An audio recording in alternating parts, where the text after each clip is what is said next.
what's up, everybody? Welcome into another edition of the Hoops Betting Hour. I am the big man on campus. We are here live on a Friday, getting ready for a weekend of hoops, the NFL draft, a lot going on. Hope you're all having a great day.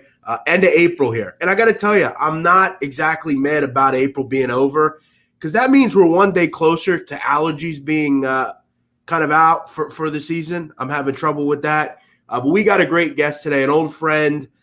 We are here powered by Pickswise and presented by FanDuel. An old friend joins the show, Ian Cameron, an NBA expert. A lot of people know that. Ian Cameron, a great NBA gambler. Ian, how's it going? Good, Jeff. Good to be with you. It's like the good old days. It's like old times. It's a way back playback, if you will, on a Friday, doing shows with you once again. Yeah, NBA has been, not surprisingly, because I've been capping NBA for years, it's been an up and down sport for me. But really, ever since the Orlando bubble last summer, it's been an unbelievable run for me with the NBA. It's been really solid, 54% over almost 1,000 bets. That's pretty good over that kind of sample size. I'm coming into this show today, though, probably one of my worst NBA stretches of the season, though. So it's been a rough week or two. We'll see if I can get growing sentiment for a lot of people. I haven't had a great week either. I'll tell you what, you hit the nail on the head with that. A lot of people have struggled this week. It's been not easy. Last night was rough, man. I mean, I went 1-1 in the NBA. I mean, rough from a standpoint of if Giannis Antetokounmpo doesn't get injured 46 seconds into the game, who the hell knows what happens? They probably win and cover, but brutal. Luckily, the Warriors went over. That game went over. That ended up being a pretty easy winner. So we bounced back tonight. 8 games on the card. Excited. You're doing well. 1,000 plays, 54%. That's good stuff. You're making money for sure. So let's get into it. NFL draft was fun last night. I think a lot of things went how I think a lot of people thought they would. At the end of the show, if we have some time, we'll throw out a couple of props. I'll throw out a couple of props, and we'll see what it's hitting for. As always, we're trying to build the show here.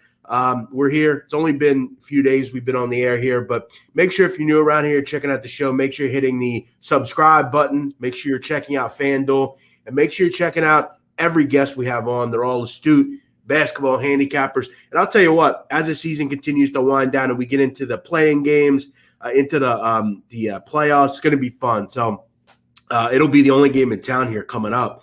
Let's jump into it. Ian Cameron, what do you say? We'll start it out here in this town, Philadelphia, taking on the Atlanta Hawks. Hawks currently at FanDuel, a 9.5-point dog. Total here is at 220. It's ticking up a little bit. It was 219, 219.5, ticking up to 220.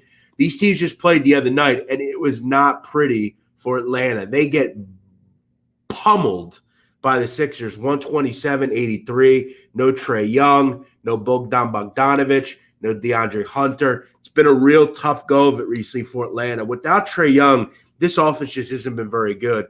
2 straight games where they've struggled and haven't gotten to 90 points. It's been hard to watch. You look at that game the other night, Ian, didn't get to 40 at the half against the Sixers. Just ugly. And against this defense, as we know, one of the best in the NBA, it's very difficult. This line, again, seems to insinuate that Young is not going to play tonight. Seems to insinuate that Bogdan Bogdanovic probably is not going to play tonight. I don't know if I'm going to play. I think the number's just kind of high. I don't love laying double digits. I wouldn't hate doing it.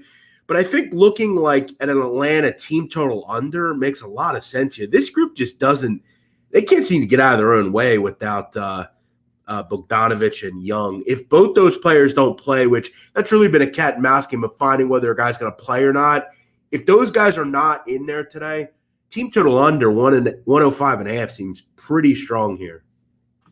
Yeah, it was a rough night, Jeff. You mentioned it for the Hawks offensively. And look, there are basically 1 or 2 more injuries away from calling up you and me to shoot the basketball for them. Their offense right now has just been in shambles. And look, when you have no Kevin Huerter, you have no Bogdan Bogdanovic, Trae Young, Tony Snell, and it's not just them. I mean, they've had DeAndre Hunter out for a while. Cam Reddish has been out for a while. Yep. Clint Capella seems to go every single game wondering if he's going to suit up. He's been a GTD on every injury report for the last month, it seems, for the Atlanta Hawks. So it's been a rough go for this Atlanta team offensively. And now you're playing, as you mentioned, one of the best defensive teams in the NBA.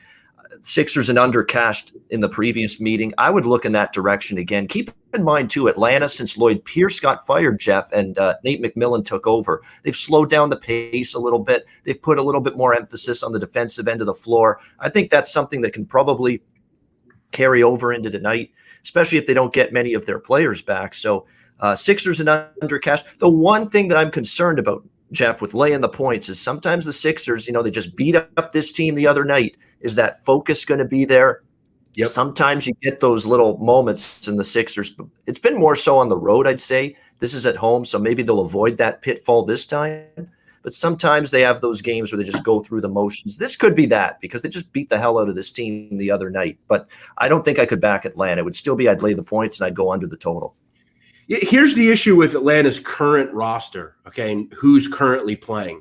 Solomon Hill is mostly a net negative offensively. He only scores 4.5 points a game.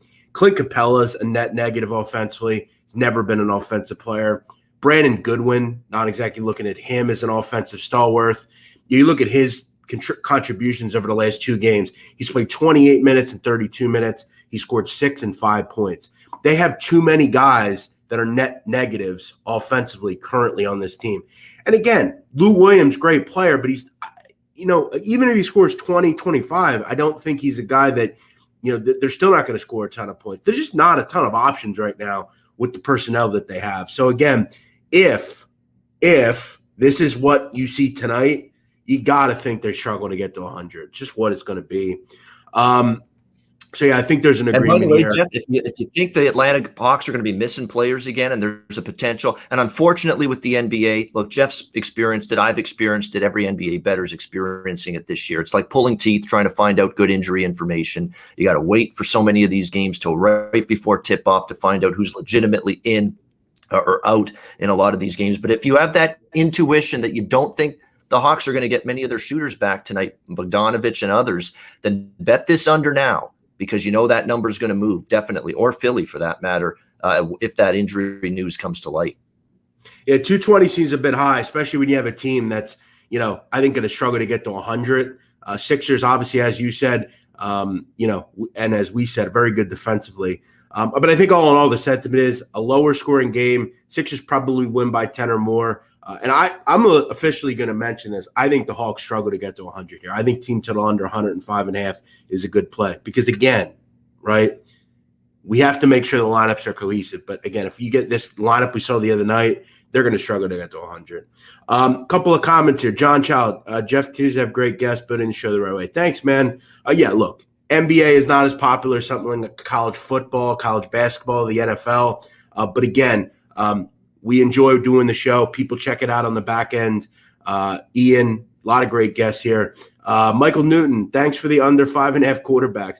Yeah, you know what, man? It was a huge number. And Ian, in the NFL, you've got to be willing to lay a price in props. It was minus 500, but it was a lock. It wasn't going to lose. There was not 6 quarterbacks going to be drafted in the first round. This wasn't going to happen. So thanks, Michael. We'll hit on props real quick at the end of the show. Next one. I don't have a ton on this one. San Antonio at Boston. Boston laying 4.5, total 221. Tatum's back. I just don't really like the Celtics. I just seen them time and time again struggle to cover. And I thought this number screamed a bit high to me, especially when you look at the Spurs, good offensive team. They continue to get great production from guys like Derek White and kids like that. They're also the number 1 team in the NBA on the road against the number, 20-8 against the spread on the road. Very good stuff. Very, very good. Lean Spurs here. Do you have any thought on this game, though? I thought it was a bit tough because Boston's gaining a little bit of sharp money here. I think the public and the market in general are down on Boston. What do you like here? I'm not ready to lay points with Boston yet. I mean, this has been a very tumultuous week for them. They get whipped by the Charlotte Hornets. The Oklahoma City performance was despicable, in my opinion. They're fielding a G League roster on the basketball court every night. And for the Celtics to play that way against the Thunder was a terrible performance on their part. Now, they did play Charlotte again a couple nights ago. They won that game, played a lot better, but it was a type of revenge situation against Charlotte for the loss over the weekend. And yes, they had, of course, Jason Tatum back. And offensively, I think that's going to help them. I still don't think this team plays consistent defense this season to what they did last year under Brad Stevens. And that's a concern for me with Boston, especially when they're favored. And I think that's going to be the issue I've got with them tonight. Say what you will about San Antonio. This has been a team that's had their ups and downs. That's why they're 31-30, but they're 31-30 in a pretty good Western Conference. It's been all things considered a decent season for Greg Popovich's team, and they really are playing better basketball of late. They're covering numbers, they're hanging in games. They battled Miami pretty good the other night, 116-111. In fact, they led a decent portion of that game, just weren't unable to close in the fourth quarter. You still like this team offensively. I do, with DeRozan and DeJounte Murray, being very capable offensively. I know defense, it comes and goes for them. Kemba Walker looks like is a game time decision tonight for the Boston Celtics. I know they've still got Brown, Tatum, and to me too, Evan Fournier, another one of those guys where the chemistry since they got him on the floor for the Celtics, Jeff, it really hasn't taken off yet. For this Boston team. And we've seen that in their results lately. So I'm just not ready to lay points with Boston right now. Okay, they're going to have to show it to me again. I know they played better against Charlotte, but there were some really bad games before that.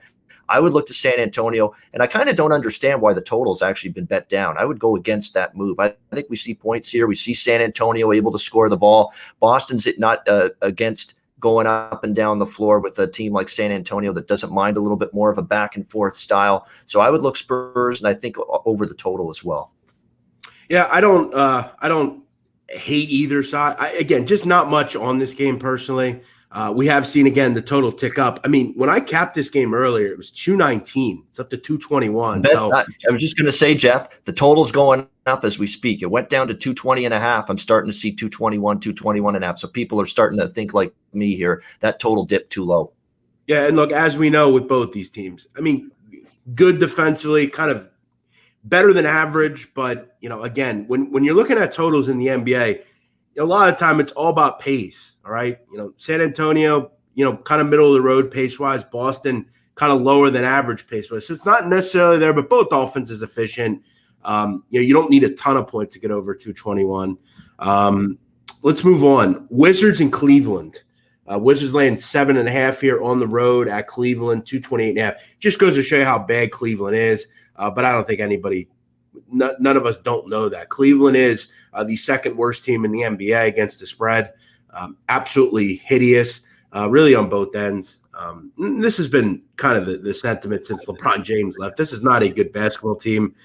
They have pieces that look good, but I'm kind of going with something. And again, they've lost 7 of 8. They're not playing well. Bradley Beal, Ian, has scored 25 or more points in 10 straight games. He averages 31 points a game. I've been finding, look, I'm not a huge prop guy, but I've been finding this week some spots with props. I cashed one, I've lost one.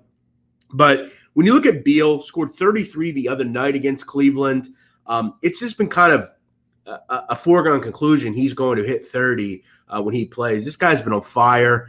I don't think the Cleveland Cavaliers are going to slow him down. Keep in mind, this is a Cleveland team that allow opponents to shoot 54%, 6th worst in the NBA. I see his point total at 29.5 tonight at -106.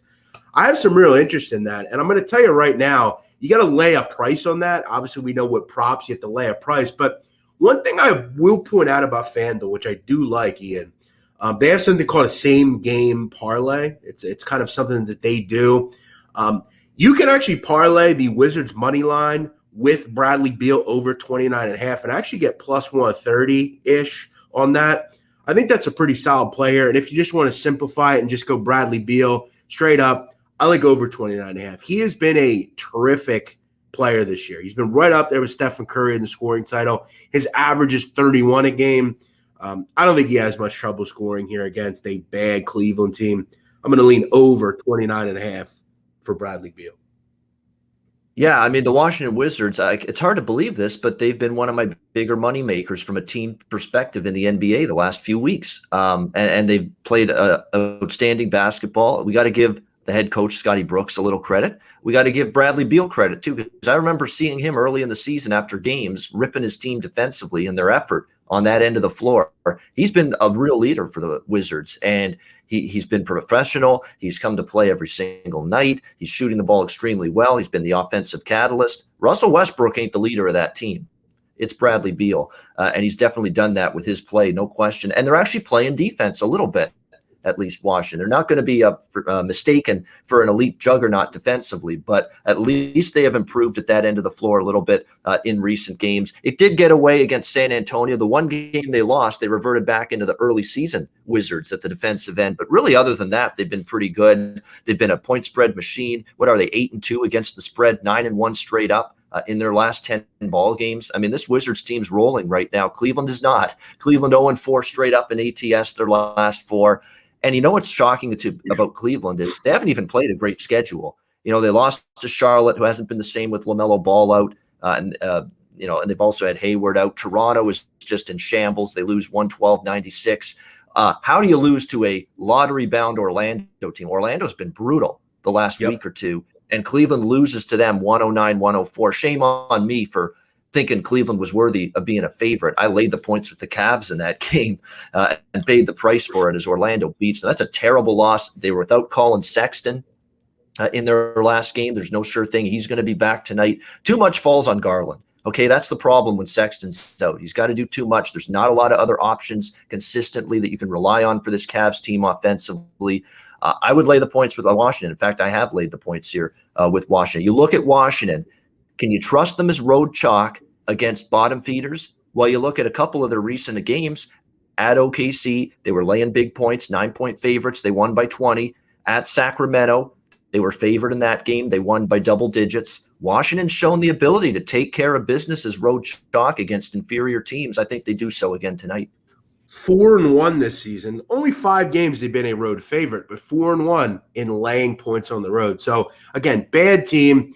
The good thing about the Wizards, can't really rest on your laurels if you're Washington. You can't really just come into games and assume you're going to just take care of business. You're always going to get, I think, a good effort from the Wizards. Keep in mind, 2 games back of the 8 seed. So this is a team you want to continue to try to keep playing well. This is a bad team you need to take care of business against. And I agree with you. I would lay it with Washington as well. But for me, I'm going to go with Beal over 29.5. And I think for you, in a correlation, if they're going to cover 7.5, you need Beal to score into the 30s for sure. So great info there. Yeah, agreed with you there. Next, by the way, 4 of Washington's last 5 wins have been by 9 points or more. Yep. So they have shown you they can win by margin. I think they will here.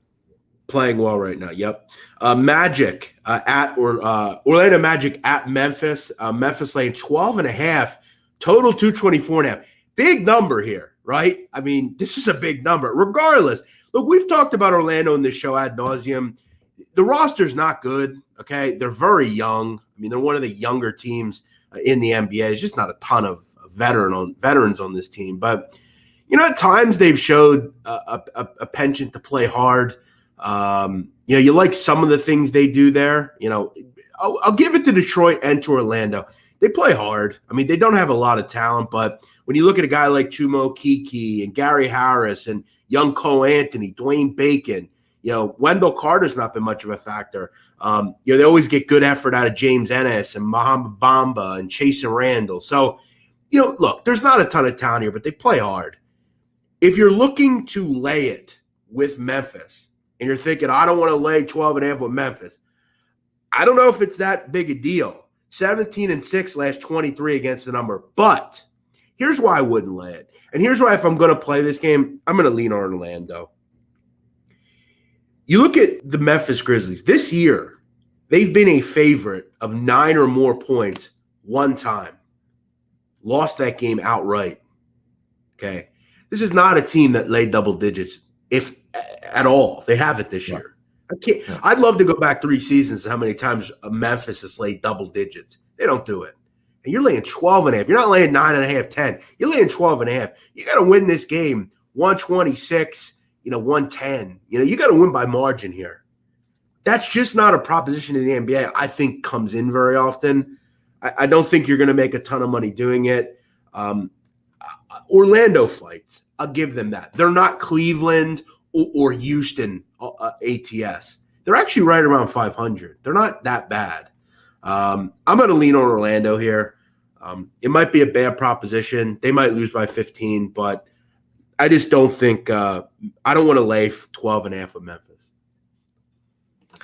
Yeah, I'm going to abstain from laying 12.5 from Memphis as well, because again, I went against Orlando the other night with Cleveland and they make me pay for it. So I'm probably not in a rush to go against Orlando here. And you're right. Memphis has actually not even been a double-digit favorite a single time this season. This is the first time Memphis has been laying doubles all season long. We have no clue if they are ready for this kind of. I would love to know. I would love to know what they've laid over the last 3 years, a double digit. They haven't laid double digits since Tony Allen was there, probably. I mean, since the grind city version of the Memphis Grizzlies with Tony Allen, maybe go all the way back to friggin' Zach Randolph and Marc Gasol while we're at it. The last time Memphis was favored by this much against anybody. And you're right, Orlando does play hard, and Cole Anthony, he's going to be a good player for this team.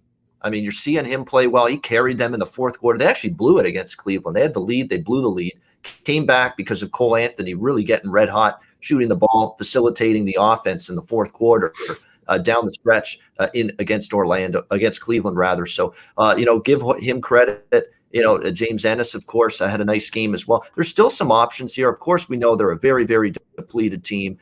They are jettisoned so many of their best players, including Vucevic and Aaron Gordon at the trade deadline. They're really going to be lottery bound, but they still have Gary Harris, Dwayne Bacon, James Ennis, Wendell Carter, and of course, Anthony's played well at the point guard spot lately.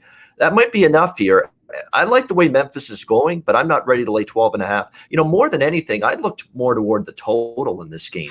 Orlando's 8-1 to the over in their last 9 games. And the reason for that is their defense has given up points in bunches. I mean, they're giving up 130s, in a lot of games lately. And the one thing about Memphis is with John Morant and company, they've got a good inside out. They got their inside offense back now, too, with Jonas Valanciunas recently returning from injury. He's a big part of the reason they score around the rim.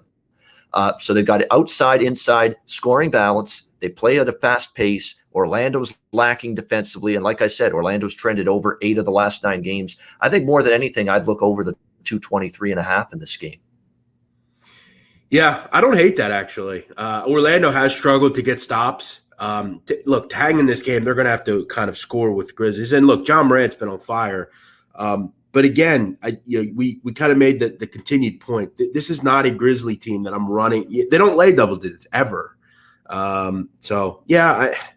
It's interesting because as we kind of alluded to, this is not a great Orlando team. But Cole Anthony's played well, and no Jaren Jackson tonight. So you're not going to have the 10 to 15 points he's going to give you, the defensive stalwart. So that definitely doesn't help either. All right, let's move on to the next one here. We will do best bets at the end, obviously. Give out a few draft props as well. Portland at Brooklyn. Look, I bet this on the money line. It was minus 115 for Portland. Even up to 2.5, I would bet it. Kevin Durant's not playing in this game. It's not going to happen. Answer this, Ian. Portland's lost 7 of 10. They're playing the third best team in the NBA on the road, and they're a favorite. That's all you need to know about this game.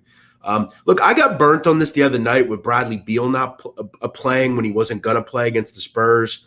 You got 2 great offenses. This should be an up and down affair, but with the constant, we don't know who's going to play for Brooklyn, whether it's that lunatic Kyrie Irving or Kevin Durant. James Harden's not been in there. The Portland Trailblazers, to me, are the best bet on this card. I played the money line. I would probably play it up to 2.5. So I'm playing the money line here, but 2.5 is I think okay as well. I got a better number, but I'll recommend 2.5 as well. What do you like here? Yeah, I mean, with this Brooklyn Nets team, this has been one of those teams where every day you've got to stay on top of the injury status, the injury report. And look, I think it's pretty safe to assume there will be no Kevin Durant tonight because he played Thursday night for the Nets, had a great game, 42 points. But Steve Nash has already come out and said it. He's not going to be playing on back-to-backs. He said that a bunch of times already about his superstar player. So don't expect Kevin Durant out there tonight. It's going to happen.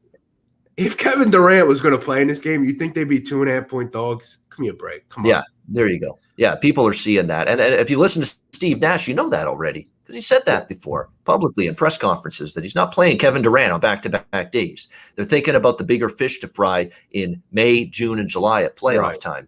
Exactly why they're going to keep him fresh for that, especially coming off serious injuries like he's had the last couple of years.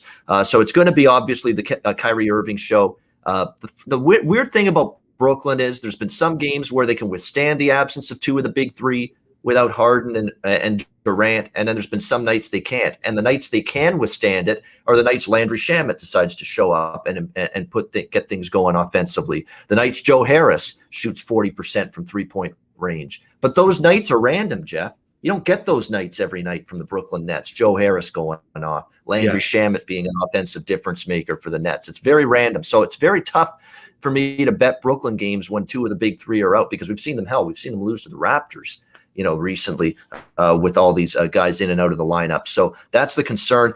I'm still scared to death to bet an under here. I know it's 240, but Portland has really sped up their pace. In fact, they've gotten to become a top 10 team in pace since Dame Dollar came back in the lineup, which doesn't surprise you. They're a better offensive team. They don't mind pushing the pace more with Damian Lillard back.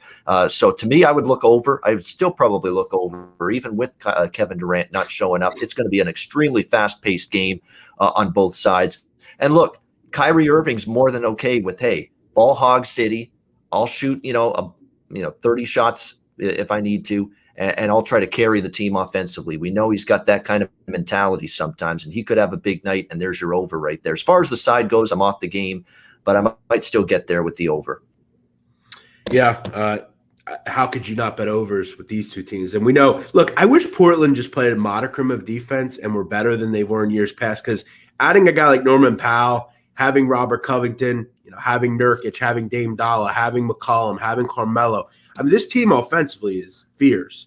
It's just a shame they don't play any defense. But, yeah, I played the Blazers already. In perspective, with this total being two, you can say, how could you see value in 240.5 with Portland and Brooklyn, a total that high? A few nights ago, Portland played Indiana. The total was like 241, and it still went over the total. And Indiana plays a tenth the pace that Brooklyn does. Yeah, this game screams 134, 130. Like that's just what these games are. And we've seen these 240 totals. They've had no issue going over. So, I'm going to go with the tide here. In the NBA, Jeff, the highest line totals often go over, and the lowest line totals often stay under. Yeah, correct. What have we talked about with Virginia and college basketball for all these years? The lowest line totals, and they still stay under. Yep. Ian likes the over. I like Portland. Next one, Bucks at Bulls. This is a pick 'em. Currently 219.5. Clearly, Giannis Antetokounmpo is not going to play. Look, it sucks. I mean, those are the worst when you play a favorite and the best player on the planet goes out 45 seconds into the game. Just brutal. I don't have much on this game. You mentioned you kind of still, though, like Milwaukee. I do. It's not easy without Giannis because he's just so much of what they do at both ends of the floor. But boy, if that's not enough to snap you to attention and wake up and play a better game, it's losing to the Houston Rockets and just having absolutely no defense last night in that game against. If you liked overs and you bet over in that game, you were pretty much knew after the first quarter you were going to win that bet the way it was going. But I would expect Milwaukee to. I got to look under the total here probably as well. You got to think that was a sorry defensive effort from the Milwaukee Bucks last night against Houston. And look, Chicago, they haven't exactly found it easy to score the basketball without Zach LaVine. Let's be honest. Zach LaVine's been a major impact injury absence for the Chicago Bulls. They really have not been the same offensive team with him out of the lineup for Billy Donovan's group. They struggle. If the Milwaukee Bucks are breathing fire, Jeff, at the defensive end as they ought to be after the kind of performance they showed last night against the Rockets, the Bulls are going to have a tough time scoring the basketball here. I understand there's a lot of anti-Milwaukee sentiment without Giannis Antetokounmpo on the floor. There's no question. Milwaukee opened 4.5-point road favorites in this game. They're now only laying 1. But you got to hope that the rest of the starting five, Middleton, it's not delivery, it's DiVincenzo, Drew Holiday and company, they end up, picking up the slack for what was just a feeble, shoddy, pathetic effort at the defensive end of the court against the Chicago team that, let's be honest, offensively, it's been hit or miss for them. And we saw what good defensive teams can do to Chicago with no Levine on the floor. Look at New York. New York just shut that team down. When it got to fourth quarter and winning time, the New York Knicks just put their foot on the gas pedal, ratcheted up the defense, which they've done a lot this season during the incredible run they've had under Thibodeau. Fourth quarter defense has been there for the Knicks. It was there the other night, and Chicago just couldn't find any good looks or open looks. Everything was contested. The offense stagnated. The ball wasn't moving quite as well, and Chicago had a tough time scoring against that Knick defense fourth quarter. I think they could struggle again here. I like Milwaukee. I like under the total as well. Yeah, much different number. All they got to do is win tonight. You don't have to lay 10, 12, 15. All you got to do is win. And without Giannis, they still should be able to get the job done. Defensively, you expect a bounce back effort, as you said. Better offense team. I don't hate if I had to play it, I'd take Milwaukee, but and Chicago's got a lot to play for. They're playing for a play-in spot. They're still definitely the playoff lives on the line here for the Eastern Conference. And I know that, but I've been saying that about Chicago for 2 weeks, and I thought I backed them in good spots, and they've let me down. And I keep saying, this is a team that eventually they got to find the chemistry with Vucevic, and it's just not really been there. And Billy Donovan's lamenting the fact the young team's struggling, and they're going through growing pains right now. He just said it the other night after the loss to the Knicks. So it's not exactly a bet on quote coming from the head coach. So they could be up against it here as well. Utah at Phoenix. Phoenix laying 5 total, 219.5. Kind of irritated with this line. And this is, again, when we do the show at noon, I capped the games 10:30, 11. I didn't really want to go above 4.5 here on Phoenix, to be real honest with you. 5, it's kind of more of that no man land number. You need to win by 3 possessions now instead of 2 necessarily. So I still lean Phoenix. I'm kind of off it now, though, that it's moved up to 5. When you look at Utah, I think the truth of the matter is just without Donovan Mitchell, they're not the same team. Now they're also without Mike Conley. This screams to me poor offensive performance from Utah. We have to continue to talk about when you have a team that is without a guy like Mitchell, without Conley, both guys have value. Conley more the distributor. He gets his team involved. You're not going to have that. And you're also not going to have the scoring punch that Mitchell gives you. Gobert, not an offensive player. Royce O'Neal, complete net negative offensively. This team is going to struggle and has struggled to score the basketball. Now you play a Phoenix Suns team that I don't know what they have to actually do to prove this team's legit. They're shooting for a 1 seed now. That's the goal for Phoenix. Definitely lean on them here. It's not the best number in the world. I was hoping like this was 3.5. I'd be real in on Phoenix. But this seems to me like a 113, 105 type of game here. I think Phoenix is the better team here without Mitchell and Conley. Pull away like they did against the Knicks and a team like that. I think the Jazz are just what they are without Conley and without Mitchell. I think they're going to struggle to score here. I like the Suns. I am the president of the Phoenix Suns fan club this season, Jeff. I've been just singing the praises of this Phoenix Suns team. I basically backed them in every single big game they've played. They played good teams. I said, I believe in this group. I believe in Chris Paul and Devin Booker and DeAndre Ayton and company. I love this team right now. I've been on them in big games all season. I took them against Milwaukee. I took them against your Philadelphia 76ers. That game got close late, but they still pulled it out. I took them against even Boston and Brooklyn, the 2 games they lost, because I still believed in them. And those were 2 tough games. The Boston game was a back-to-back. It was after that big, emotional down-to-the-wire win against Philly, so it was a tough spot. The Brooklyn game, Durant came back, and Durant was on the floor in that game, and it was just too much. And I thought the Knick game would be tricky for Phoenix because I stayed off them in that game thinking it's the end of their road trip. New York Knicks are red hot. We know they're a point spread machine right now. And to see the Suns battle back from a tough start, win that game at the end of a road trip, that showed me a lot. And I think what showed me even more, returning home off a long road trip out east. That's usually always a bet against spot, right? Teams coming home off that long road trip, playing a really good Clippers team, albeit there was no Kawhi. They've got some guys out. And the Suns still find a way to get it done. This team's just outstanding to me. They execute late in games. That's key. I think people need to realize this team could win an NBA championship. I fully believe that. This team 40-1 now, I got on this team.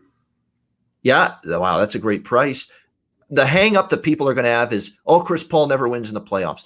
Chris Paul can't get over the hump. And he didn't with the Clippers and he didn't with the Rockets. I understand that, but let's give him another opportunity here, because I think he's in a great situation with this group. He's got Booker alongside him. He's got Ayton down low. Hell, they haven't even had Jay Crowder and Dario Saric on the floor consistently the last couple weeks. They've been out for the Suns. And Jay Crowder, you could look at him and say, injury-riddled regular season, points that aren't, and in the regular season, he's run-of-the-mill player. You watch at playoff time what you get out of Jay Crowder. That's when you get the value of Jay Crowder on your basketball team. Just ask the Miami Heat and how good he was in the postseason last year for the Heat in their run to the NBA Finals. He's going to be a difference maker at playoff time. Tonight, I like them. Even laying the 4.5, I like them here. Utah's without their starting backcourt. You mentioned it, Mitchell and Conley out. That's taken 42 points per game, 11 assists per game out of your lineup. There's no way to replicate or replace that kind of scoring on this Utah roster. There's just not. It's going to be tough. It's going to be difficult for them to score tonight. Yeah, you're laying maybe a few more points than normal, but Phoenix can smell the number 1 seed. They already beat Utah in overtime. Another game where I backed Phoenix, that Utah game in overtime a few weeks ago. I'm on Phoenix here again tonight, 4.5. I'll lay the points. I think that they smell that West number 1 seed is well within their grasp. And certainly I think Utah's going to have trouble to score. And look, Utah's not been a great point spread team. I know they crushed Sacramento, but now they're playing Phoenix. They have struggled to cover numbers on the road for the better part of the last several weeks. I like Phoenix here, even if you're laying maybe a few more points. Yeah, I mean, when you look at Phoenix, as far as the 1 seed's concerned, it is conceivable. Okay, they do play the Lakers on May 9th. There are some games at the end where they may rest people, but, I mean, they have a pretty solid schedule the rest of the way. We don't know if the Lakers will have LeBron. Who knows? Yeah, like it. I lean with the Suns as well. I think they get the job done here as well. Last game, Kings at Lakers. Lakers laying 8.5, total 222. Still no LeBron James. And look, we all know LeBron James doesn't care about the regular season. De'Aaron Fox still in a protocol, which, look, at this point, if you're in protocol in the NBA, I got to wonder, like, what is the NBA doing? Get everyone vaccinated. What are we doing here? The Kings are the worst defensive team I've ever seen at this level. This team is terrible defensively. I have no opinion on this game. I didn't look much into it. I'm not betting it. I think the number's probably right where it should be. I guess if you somehow got Fox back and you had some good info, you take a shot with the Kings here. But this team is wretched on defense. If I would only look Sacramento plus the points. It's also first home game off a road trip for the Lakers. So this is not a Lakers spot, not even a little bit. It's a tricky spot, and they're not even playing all that great. I mean, even with Anthony Davis back the last several games, they didn't have a very good road trip. And, they lost, of course, the last game of that road trip as well to the Wizards, although the Wizards are playing better. Maybe they come back home and they smack Sacramento, because obviously if Sacramento is going to play the absolutely non-existent defense they played the other night against the Dallas Mavericks, that was absolutely embarrassing for the Sacramento Kings to give up 154 points in that game to the Dallas Mavericks the other night. Absolutely hideous. But boy, for some reason, they do sometimes get up for the Lakers, the Sacramento team. They are off an all-time embarrassing, loss. You would think some kind of pride and passion has to kick in a little bit here. And again, they do get the Lakers in a tricky spot, coming home off a road trip, and the Lakers aren't playing great ball in terms of their current form right now either. So I would only look to Sacramento here. I know it's going to be tough. You see that 154-105 loss the other night, and you think, how on earth can I bet Sacramento here? But I would still probably rather take the point. I don't love it, but I would rather take the points with Sacramento than lay the 8-9 points here with the Lakers. And from a Sacramento perspective, I've said this on every NBA show I've done, Jeff, I ain't betting unders from a total standpoint with Sacramento. I am not doing it. Some games may stay under, but it's not going to be because of Sacramento playing consistent defense. And the Lakers, to be honest with you, I don't think their defensive effort's been anything to write home about the last few games. So I would look at the dog. I'd also only look toward the over at 223. Yeah, I didn't have much in this game. Just an ugly one. Best bet time, Ian. We'll get out here a little early on a Friday. I like Bradley Beal over 29.5, basically even money. And I like the Blazers. I took them on the money line. Do lean Suns minus 4.5 as well. And I think you would agree. What do you like here? Best bets. Wow, that's a tricky one because you've got I've got a couple in mind. I'm trying to back and forth here. Give us two or three. Yeah, I'll give you a couple. Yeah, okay. The good news is we don't have to do just one. Definitely Orlando, Memphis over 223.5. I like that. Like Orlando's trending over. Memphis will score at will against them. The Magic still with Cole Anthony getting his offense going. I think they could put up enough points, and that game can go over the total there, 223.5 in that one. Let's do Washington -7 against Cleveland, and we'll do Phoenix -4.5 against Utah. I know it's, again, you're laying a little bit more because of the absences of Conley and Mitchell, but that is a complete mismatch in the backcourt tonight. Paul and Booker, are you kidding me? Against whoever's going to be out there for Utah tonight, Suns get it done, in my opinion. So we'll give you three best bets on the show here: Phoenix -4.5, Washington -7, Orlando, Memphis over 223.5. Love it. Before we go, we got a minute or two here. Do want to throw out a prop or two. I'll throw out all the props that I have a little bit later. I did do very well on props last night. I made about 3 units. Couple of options here at FanDuel. Okay, when you're currently looking at where the Jacksonville Jaguars go at 33, they're the first team on the clock. Made 2 picks last night: Trevor Lawrence and Etienne, 2 Clemson kids, 2 offensive players. The growing sentiment is they are going to go defense. Now, I will say this: the favorite right now is corner at 140. I'm going a little bit different angle here. I think they need a safety. They need a hard-hitting safety. And I think, to me, at this point, there's really only one option here. Trevon Mooring out of TCU is the pick for them at 33, in my opinion. And at plus 250, I'll gladly take a shot. I think with C.J. Henderson on one side, they have a good corner there. I don't hate Trey Herndon, and this quarterback class is quite good that I think you can get a pick a little bit later at corner. They need to get a safety. Rudy Ford is not a strong enough starting safety at this point in this league. Mooring is the best player on the board, in my opinion, with them. And I think at whether you go to 45 or at 65, you can get a good corner. So for me, I'm going to take a shot with a safety at plus 250. I'm also going to throw out quickly Philadelphia Eagles, my team, at 37. Right now, the sentiment is they're going to take a corner. But when you look at the first couple of picks of the second round, the Jaguars are not going to take a linebacker. The New York Jets are not going to take a linebacker. The Atlanta Falcons are not going to take a linebacker. And the Miami Dolphins are not going to take a linebacker. It is conceivable to believe that Jeremiah Owusu-Koramoah will slide to the Eagles at 37. I'm taking a shot that they take him at plus 170. They have a major need for a linebacker. They can also attack a corner at 70, maybe a Melifonwu or someone like that. I like Eagles going linebacker, but I'll put all those picks on Twitter. Quickly, Ian, I got a minute or so. Anything? Yeah, quickly. Look, you've been throwing your phone at the television years drafts past about the Philadelphia Eagles and the terrible decisions you made. Please tell me you're finally happy with something they did. Oh, very. I love the pick. Yeah, very happy. Yeah, absolutely. Good stuff. Yeah, I had a good night with props. I took over 1.5 running backs at a plus price, took a shot that because I believed that Harris and ETN would both go in the first round. They did. I had over 4.5 receivers. I had to lay a huge price there, but I figured I was pretty safe. Pretty good result with the J.C. Horn under his draft position because I knew Carolina was sniffing around J.C. Horn, South Carolina guy, of course, that they were very interested. So the props were good. The only one I've got left pending for the second round and beyond is Kyle Trask under his draft position. I think he could go earlier than expected. Yeah, I like that one a lot. I also had Horn under. I also hit big with the Smith to the Eagles at plus 450. That was a nice one. So, yeah, follow Ian on Twitter, at Bobano, Bobano. He'll put his NBA picks out. He'll put his, draft props out, all sorts of picks. Ian's a high-volume guy. Make sure you check him out. Ian will be with us every Friday going forward. As I said, I am the big man on campus. He's Ian Cameron. Best bets in the NBA out.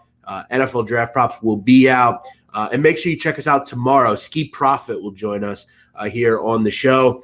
Spread Astaire will join us on Sunday. We're 7 days a week here on the NBA Hoops Betting Hour. As always, make sure you check out FanDuel. Make sure you check out PicksWise. Ian, we'll talk to you next Friday. Thanks for joining us today. Thanks, Jeff. We'll talk to you all tomorrow here on the Hoops Betting